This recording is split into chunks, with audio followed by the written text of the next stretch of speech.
Mapagpalang umaga po sa ating mga kapatid. Sa umagang po ito, ang aking vlog ay nandito po ako ngayon sa Baclaran para po magsimba. Araw po ng Sabado ngayon, kaya nandito po ako ngayon sa Baclaran Church. At ayun, nakikita nyo po, maraming naglalakad at maraming pong nagsisimba ngayon sa Baclaran. Araw po kasi ng Sabado mga kapatid. Sorry, it's DJ.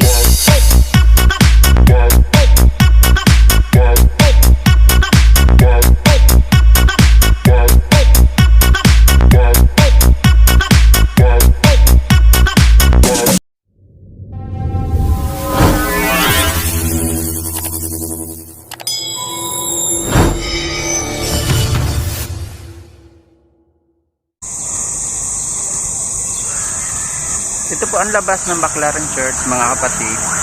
Ayan po yung main highway. Ayan po nasa likuran ko na yan. Yan po ang main highway.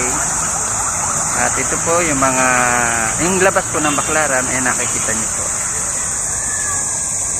Ayan, maraming pong naglalakad para po magsimba. At maraming pong pupunta ngayon dito para magsimba po. Kasi araw po ng Sabado.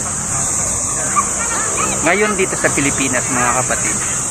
Sa mga nasa ibang bansa at mga na matagal-tagal nang hindi po nakakapunta rito or nakakapagsimba rito sa Baclaran Church, ito na po ang sitwasyon ngayon, medyo okay na po.